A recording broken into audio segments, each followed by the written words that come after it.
not Haliburton. He's not there yet. He can play. I give him mad credit for that. But he's not a superstar. Okay. Oh! Oh! Come on! Come on!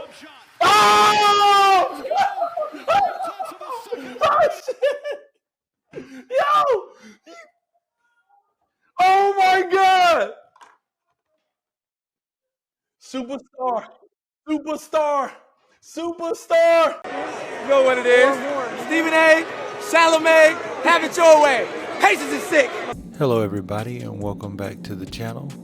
Well, Tyrese Haliburton just put the world on notice in game 1 of the NBA Finals. Now, he actually scored the game-winning shot with 0.3 seconds left. He rose up, no fear in his soul, just cash. You know, just showing furthermore why he's a superstar, why Stephen A. Smith is actually wrong about his game.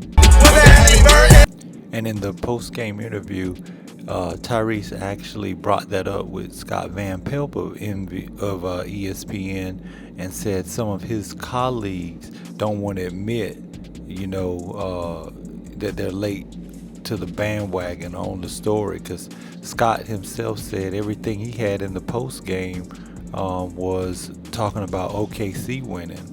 Take a listen here. Making plays. The other night on the show, I put my hand up and I said, look, I was late to the party on it. Yeah, you're a real one for that. Well, yeah, I heard that. You're a real one for that. Well, a lot of your counterparts won't admit that now. Well, so okay, now I'm going to give myself a little wiggle room here and say you guys are under 500 at Christmas. Am I right? Yo, we were rough. Okay, we were rough. So were you bad at the start? We were. Okay, so all I said is I was a little late to the party, but I put my hand up. We were late to the party too. Okay, well then I'm going to be. I'll be a real one right now. Every single note I had on this card getting ready for this show was about Oklahoma City winning this game, and I'm sitting here with you. It's an amazing show that you all are putting on, and the belief is amazing to watch as well. I appreciate you taking the time. Thanks so much. Tyrese Haliburton.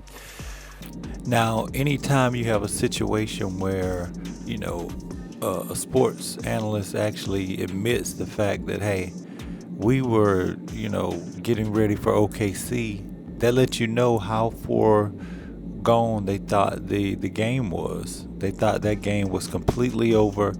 The Pacers are continuing to make believers, and that's the thing.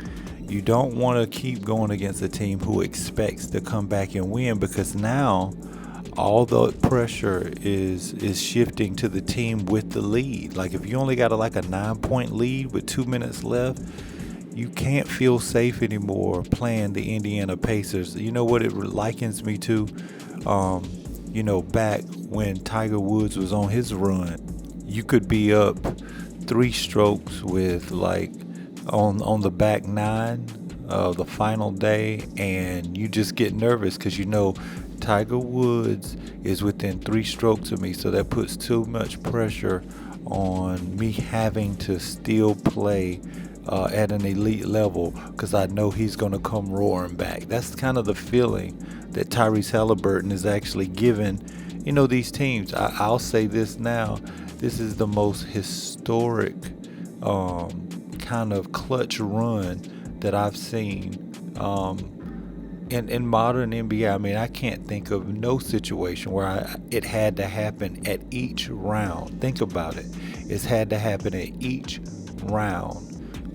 Starting from, you know, with Giannis and the Milwaukee Bucks, with Cleveland, they had to do the same thing. The Cavaliers, with the New York Knicks, they had to do the same thing. I mean, it just keeps on going. And now against OKC, who I feel everyone thought coming into this game was probably going to win this game, and you know, at the most 5 games, if not completely sweep, because they're like, oh, they match up so well. Well, I don't see that happening now. It's going to be at least 6 games either way, and OKC better wake up, because I'm going to be honest, the Indiana Pacers, they feel like they can get greedy here in OKC. In fact, Tyrese and Pascal Siakam actually mentioned as much, headed to the locker room after the game, saying they didn't even play well. Hell yeah. Hell yeah. We did our job. Come on, man. Come on. Let's get. Come on, man. You know we Let's ain't get play greedy, well. man. You know Yeah, we ain't man. play Come on, we got so much to work on. We ain't even play well. So much to work on. Come on. Now, in the post game, they actually spoke to Rick Carlisle about the team's resilience and the expectation to continue to keep fighting, chipping away, no matter what the game looks like, even if it looks like it's getting out of hand. Take a listen here at some of the things he had to say about his team. Rick, you guys have obviously made a habit of these incredible last-second events throughout this postseason. How, in a building where this team does not give up leads like that, where did you guys find the wherewithal to pull this one off? Just had to hang in. The first half was rough.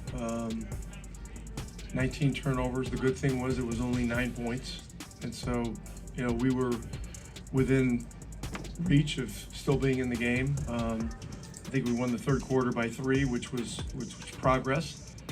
And then they went up 15, and we just said, hey, let's just keep chipping away at the rock, and keep pounding the rock, and just chip away and hang in. And we've had a lot of experience in these kinds of games, and our guys have a real good feel for what it's all about, giving ourselves a chance, and we got fortunate, but made plays.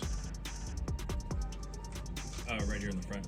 Scott Agnes, Fieldhouse Files. Rick, take us through kind of the locker room after the game, the message, because you want to enjoy it, but you also quickly have to move on to the next one. Yeah, we haven't been celebrating a whole lot with anything, really, and that's some of that is our experience last year.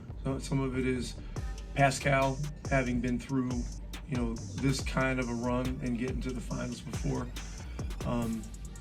We know we have a lot of work to do, and we have to play a lot better. I mean, 19 turnovers and a half is, if it's not a record for the finals, it's got to be up there, close to it. And so, and they're a menace, defensively, and we too often took it into crowds, and then other times they just take the ball out of your hands. I mean, it's just it's the level of their defense is crazy good. So, but to answer your question, a real even temper after the game, and now there's two days between the first two games. Instead of a 13-day series, which we had with New York, this is day 1 of 17 days.